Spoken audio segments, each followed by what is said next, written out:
ఓం నమ శివాయ ఛానల్కి స్వాగతం. ఎంత దురదృష్టవంతులైనా తెల్లవారుజామున 3 గంటల నుంచి 6 గంటల లోపు నిద్ర లేచి బ్రహ్మ ముహూర్తంలో ఈ పనులు చేస్తే మీరు కోరుకున్నది లభిస్తుంది. ఇది కాలానికి సంబంధించిన విషయం. ఒకసారి పార్వతీదేవి శివుడితో మాట్లాడుతూ, స్వామి, మనిషి ఎంత దురదృష్టవంతుడైనా కానీ బ్రహ్మ ముహూర్తంలో ఉదయాన్నే నిద్రలేస్తే చాలా సుఖంగా ఉంటారు. ఎందుకు? అసలు బ్రహ్మ ముహూర్తం యొక్క గొప్పతనం ఏమిటో నాకు వివరంగా చెప్పండి అని అడిగింది. అప్పుడు శివుడు మాట్లాడుతూ ఇలా అన్నాడు, దేవి, ఈ ప్రశ్నకు సమాధానం నేను నీకు ఒక కథ ద్వారా చెప్తాను. కాబట్టి ఈ కథను శ్రద్ధగా విను. ఈ కథను పూర్తిగా విన్న ఏ వ్యక్తి అయినా సరే ఈ అవకాశాన్ని తను వదులుకోడు. బ్రహ్మ ముహూర్తం యొక్క రహస్యం మొత్తం జీవితాన్నే మారుస్తుందని తెలిస్తే శివుడు కథ చెప్పటం ప్రారంభం చేశాడు. ఫ్రెండ్స్, ఈ వీడియో చూసే ముందు పరమశివుడు కోసం ఒక లైక్ కొట్టండి. అలాగే ఓం నమ శివాయ అని ఒక చిన్న కామెంట్ చేయండి. దీనివల్ల నిలిచిపోయిన మీ పనులన్నీ ఆ పరమశివుని కృపతో త్వరగా పూర్తవుతాయి. ఇక పరమశివుడు మాట్లాడుతూ, ఓ పార్వతీదేవి, ఇది చాలా కాలం క్రిందటి మాట. కాశీ పట్టణంలో దినేష్ అని ఒక బాలుడు ఉండేవాడు. ఆ అబ్బాయి చాలా మంచివాడే, కానీ అతడికి ఒక చెడ్డ అలవాటు ఉంది. అదేమిటంటే ఆలస్యంగా నిద్రపోవడం, ఉదయం తొందరగా లేవకపోవడం. ఇది అతనికి ఉన్న చెడ్డ అలవాటు. ఉదయాన్నే అతన్ని లేపేందుకు కుటుంబ సభ్యులు అనేక ప్రయత్నాలు చేసేవారు, కానీ రోజు ఉదయం లేటుగా నిద్ర లేచేవాడు. ఉదయం 9 గంటల వరకు ఆ బాలుడు లేచేవాడు కాదు. చిన్నపిల్లాడే కదా, పెద్దయ్యాక అతని అలవాటు మారిపోతుందిలే అని కుటుంబ సభ్యులు భావించారు. కానీ ఆ పిల్లవాడు పెద్దవాడు అయ్యాడు, కానీ అతని అలవాటేమీ మారలేదు. ప్రపంచంలో ఎన్నో మార్పులు జరుగుతున్నాయి, కానీ ఆ పిల్లాడు మాత్రం ఏ రోజు కూడా బ్రహ్మముహూర్తంలో నిద్ర లేవలేకపోయాడు. ఈ అలవాటుతో ఆ బాలుడి అలవాటు కారణంగా భయంకరమైన ప్రతికూల శక్తులు అతనిని చుట్టుముట్టాయి. దానితో అతను అందరికీ సమాధానాలు చెప్పుకోలేక రోజంతా కూడా డిప్రెషన్కి గురయ్యేవాడు. ఆ స్వభావం అతని ఆరోగ్యం పైన కూడా పడింది. అతని స్నేహితులందరూ జీవితంలో విజయం సాధించారు అని తెలుసుకున్న ఆ బాలుడు మరింత ఆందోళన చెంది ఆ దేవుడిని శపించడం ప్రారంభించాడు. నా అదృష్టం బాగోలేదని పదే పదే చెప్పేవాడు. కానీ ఆ కుర్రాడి ఫెయిల్యూర్కి కారణమేమిటో అతని తండ్రికి బాగా తెలుసు అని శివుడు చెబుతూ ఉన్నాడు. ఓ దేవి, ఇది ఇలా గడుస్తూ ఉండగా ఒకరోజు అతని తండ్రికి ఒక సాధువు గురించి తెలిసింది. వెంటనే కొడుకు సమస్యకు సంబంధించి ఆ సాధువు దగ్గరికి వెళ్ళాడు. ఆ సాధువు దగ్గరికి వెళ్ళి అతని కొడుకు అలవాట్ల గురించి చెప్పగా ఆ సాధువు ఇలా అన్నాడు, రేపు మీ అబ్బాయిని ఒక్కసారి ఈ ఆశ్రమానికి తీసుకురా అని అన్నాడు. ఆ మాటతో అతని తండ్రి ఇంటికి బయలుదేరాడు. సాధువును కలవమని అతని కొడుకుని నేరుగా కోరితే అతను ఎప్పటికీ సిద్ధంగా ఉండడు అని అతనికి తెలుసు. అందుకే అతని కొడుకును దగ్గరికి పిలిపించి, మీ ఫ్రెండ్స్ అందరూ జీవితంలో సక్సెస్ అయ్యారు కదా, నీకు సక్సెస్ అవ్వాలని జీవితంలో లేదా అని అడిగాడు. ఎందుకు లేదు నాన్నగారు, కానీ నేను నా స్నేహితులను వారి విజయాన్ని రహస్యం గురించి అడిగినప్పుడల్లా వాళ్ళు ఏమీ జవాబు చెప్పరు అని అన్నాడు. అప్పుడు ఆ తండ్రి మాట్లాడుతూ, వాళ్ళు అంతా ఎందుకు సక్సెస్ అవుతున్నారో నాకు ఆ సీక్రెట్ తెలిసింది అని చెప్పాడు. అప్పుడు ఆ కుర్రాడు కుతూహలంగా అడిగాడు, మీకు ఏం తెలుసు నాన్న, దయచేసి నాకు చెప్పండి అని అన్నాడు. అప్పుడు ఆ తండ్రి మాట్లాడుతూ, రేపు ఉదయం నువ్వు సాధువు ఆశ్రమానికి వెళ్ళి అక్కడి సాధువుని కలవాలి. నువ్వు సమయానికి అక్కడికి చేరుకుంటే అతను నీకు ఒక మంత్రం చెప్తాడు. అది నిన్ను సక్సెస్ అయ్యేలా చేస్తుంది. కానీ ఇక్కడే ఒక సమస్య ఉంది అన్నాడు. అప్పుడు దానితో ఆ బాలుడు ఆశ్చర్యపోయి, ఏం సమస్య ఉందో చెప్పండి త్వరగా అన్నాడు. ఆ సమస్య ఏమిటి అంటే, నువ్వు నిద్రపోయి లేచేసరికే సాధువుని కలిసే సమయం అంతమైపోతుంది అన్నాడు. ఇది విన్న ఆ బాలుడు ఆత్మవిశ్వాసంతో ఇలా అన్నాడు, సరే నాన్న, ఈరోజు రాత్రి నేను మేలుకుని ఉంటాను, ఉదయాన్నే సాధువును కలవడానికి వెళ్తాను అన్నాడు. దీనితో ఆ తండ్రి మాట్లాడుతూ, సరే అయితే కానీ అక్కడికి వెళ్ళిన తర్వాత ఆ సాధువు ఆజ్ఞను ఖచ్చితంగా పాటించాలి అన్నాడు తండ్రి. తండ్రి చెప్పిన మాటలకు ఆ కుర్రాడు చాలా సంతోషించాడు. అతని జీవితంలో మొదటిసారి రాత్రిపూట మెలకువగా ఉన్న తక్కువ సమయంలోనే నిద్రలోకి జారుకున్నాడు. మరుసటి రోజు ఉదయం నిద్ర లేచేసరికి సాధువును కలిసే సమయం ముగిసింది అని తెలుసుకున్నాడు. దీనితో ఆ పిల్లవాడి తండ్రి ఆ కుర్రాడిని చూసి, నువ్వు జీవితంలో ఎప్పటికీ విజయం సాధించలేవు అన్నాడు. వెళ్ళి పడుకో అన్నాడు. అతని తండ్రి నోట ఇలాంటి మాటలు విని ఆ బాలుడు చాలా బాధపడ్డాడు. మనసులోనే సవాళ్లు విసురుకున్నాడు. రేపు ఉదయం తప్పకుండా సాధువుని కలవడానికి వెళ్ళాలి అని అనుకున్నాడు. అయితే ఆ బాలుడి కాలికి చిన్న గాయం కావడంతో రాత్రంతా నొప్పి వచ్చింది. దాంతో ఆ బాలుడు నిద్రపోలేదు. ఇక కథను ముందుకు తీసుకువెళుతూ పరమశివుడు ఇలా అన్నాడు, ఓ దేవి, ఇలాంటి సందర్భం అతనికి ఇదే మొదటిది. అతని జీవితంలో అతను మొదటిసారి సూర్యోదయాన్ని చూశాడు. అతను వెంటనే రెడీ అయి సాధువుని కలవడానికి వెళ్ళాడు.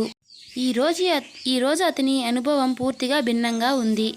ఈరోజు చాలా ప్రశాంతంగా ఉన్నాడు. బాబు సన్యాసి ఆశ్రమానికి చేరుకున్నాడు. కానీ సాధువు అతని శిష్యులందరూ ధ్యానం చేస్తూ కూర్చున్నారు. శివుడు మాట్లాడుతూ, ఓ దేవి, ఇక అతని ధ్యాన సమయం ముగిసిన తరువాత ఆ బాలుడు సన్యాసి దగ్గరికి వెళ్ళి నమస్కరించి, నేను జీవితంలో విజయం సాధించడానికి మీ దగ్గర ఏదైనా మంత్రం ఉందా? ఉంటే దయచేసి నాకు చెప్పండి. నేను కూడా నా స్నేహితుడిలాగా జీవితంలో సక్సెస్ కావాలి అని కోరుకుంటున్నాను. నేను కూడా మంచి జీవితాన్ని గడపాలి అని అనుకుంటున్నాను అన్నాడు. తర్వాత శివుడు మాట్లాడుతూ, ఓ దేవి, ఆ సాధువు చిరునవ్వు నవ్వి, ఓ నువ్వేనా ఆ పిల్లవాడివి? నిన్న మీ తండ్రి నన్ను కలవడానికి వచ్చాడు. అతను నీ గురించి అన్ని విషయాలు చెప్పాడు. ఆ మంత్రాన్ని నీకు చెప్పేవాడిని అని ఆగాడు. కానీ అనే మాట వినగానే ఆ బాలుడు భయపడ్డాడు. కానీ ఏంటి గురుదేవా అని అన్నాడు. ఆ మంత్రాన్ని నీకు చెబుతాను, కానీ రాబోయే 21 రోజుల పాటు నువ్వు నా మాట వినాలి. నా ఆజ్ఞను వినమ్రంగా పాటించాలి.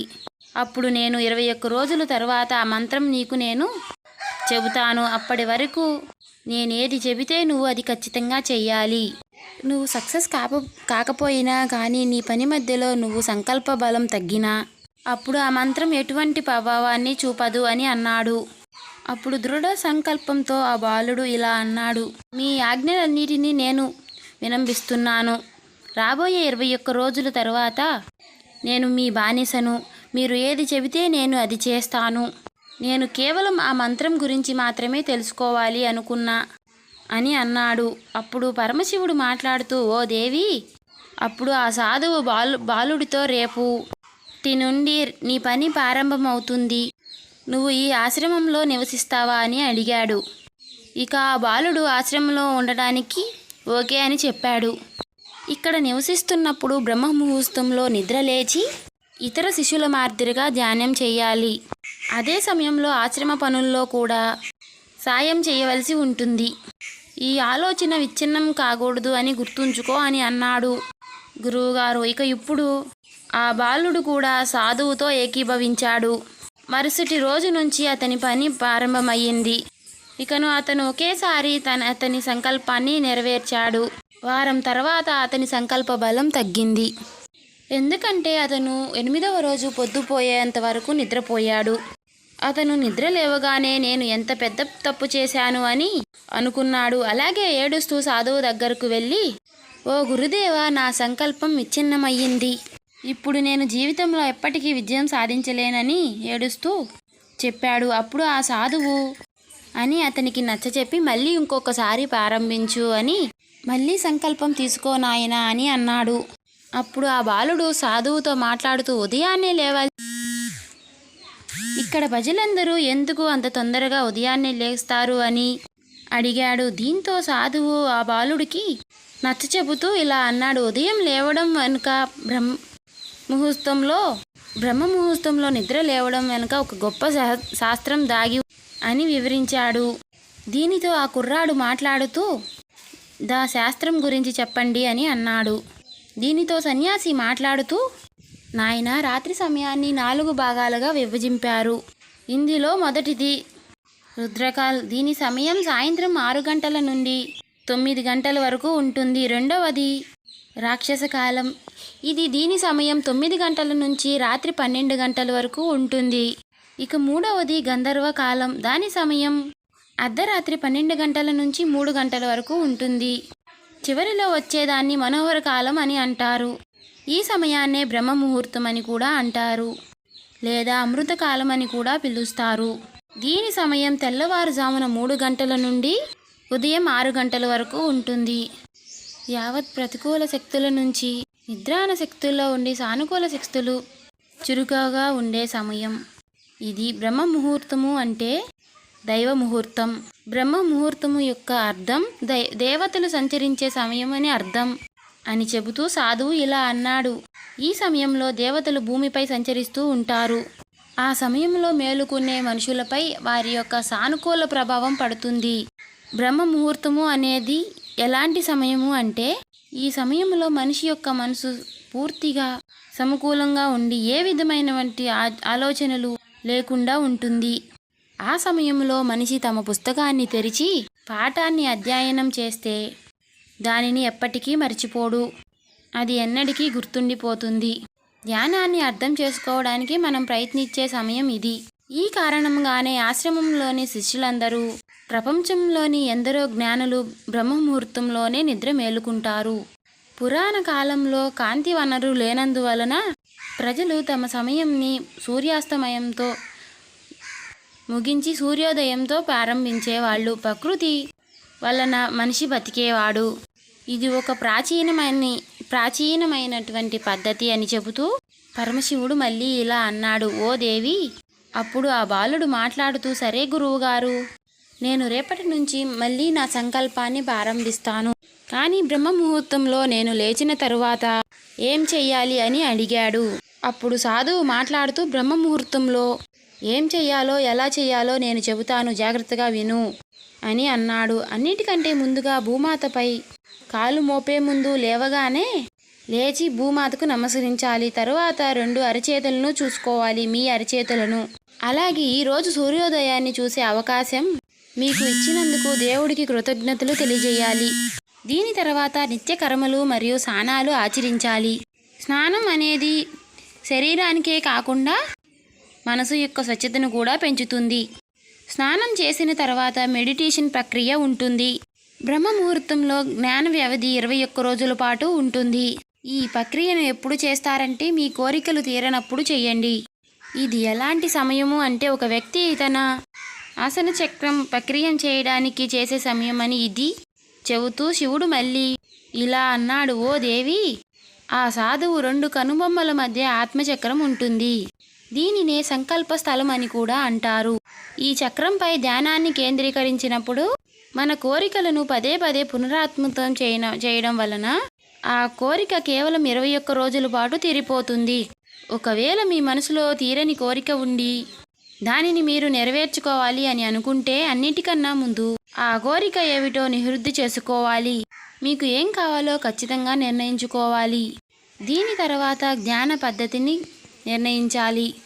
బ్రహ్మ ముహూర్తంలో స్నానం చేసిన తరువాత గాలి ప్రవేశించే ఒక ప్రదేశాన్ని ఎంచుకోవాలి. ధ్యానంలో శుద్ధ ప్రాణవాయువు అనేది ఎంతో ముఖ్యం. ధ్యాన భంగిమలో ఎన్నుముకను మరియు మెడను నిటారుగా ఉంచాలి. సుఖాసన స్థితిలో 2 చేతులను మోకాళ్లపై ఉంచి కళ్ళు మూసుకొని కూర్చోవాలి. చేతులు పెడుకులు మూసివేసి 2 నుంచి 3 నిమిషాల పాటు ఇలా నిశ్శబ్దంగా ఉండాలి. ఈ సమయంలో మీ కోరికను మనసులో పునరావృతం చేయండి. అలాగే మీ మనసులో ఇష్ట దేవీ దేవతలను, గురువులను ధ్యానించాలి అని చెబుతూ సాధువు మళ్ళీ ఇలా అన్నాడు. ఎప్పుడైతే ఈ సమయంలో భగవంతుని ప్రత్యేక అనుగ్రహం ఉంటుందని, ఈ సమయంలో ఎవరైనా వ్యక్తి తన కోరికను పునరావృతం చేయడం వలన వాళ్ళ కోరికలు అనేది సాధ్యమైనంత త్వరలో నెరవేరుతాయని చెబుతూ శివుడు మళ్ళీ ఇలా అన్నాడు. ఓ దేవి! సాధువు ఆ బాలుడికి బ్రహ్మ ముహూర్తము గురించిన ప్రాముఖ్యత గురించి వివరించిన అన్నాడు. ఆ తర్వాత 21 రోజుల పాటు ఆ బాలుడు నిండు హృదయంతో ఈ ప్రక్రియను ఆచరించాడు. ఇప్పుడు అతను చాలా క్రమశిక్షణతో ప్రశాంతంగా మారాడు. ఎప్పుడైతే ఆ బాలుడు తమ సంకల్పాన్ని పూర్తి చేశాడో అప్పుడు ఆ బాలుడు చాలా సంతోషంతో సాధువు దగ్గరికి వచ్చి, ఓ గురుదేవా, నేను 21 రోజులు దీక్షను పూర్తి చేశాను. ఇప్పుడు నేను విజయాన్ని సాధించే మంత్రాన్ని కూడా నాకు చెప్పండి అని అడిగాడు. అప్పుడు సాధువు ఓ చిన్న చిరునవ్వు నవ్వి ఇలా అన్నాడు. గత 21 రోజులుగా నువ్వు చేస్తున్న సాధనే నీ విజయ మంత్రం. బ్రహ్మ ముహూర్తంలో నిద్ర లేచి ధ్యానము చేసే వ్యక్తి జీవితంలో ఎప్పటికీ విఫలం కాలేడు. ఇప్పుడు నీకు బ్రహ్మ ముహూర్తం విషయం పూర్తిగా తెలిసింది కాబట్టి ఇప్పుడు నువ్వు జీవితాంతం ఇలాగే సాధన చెయ్యి. అప్పుడు నీకు జీవితంలోని విజయాలు, లక్ష్యాలు రెండు అన్నీ కూడా సాధింపగలుగుతావు అని ఇలా చెప్పాడు. ఈ వీడియో నచ్చినట్లయితే ఓం నమః శివాయ అని కామెంట్ చేయండి.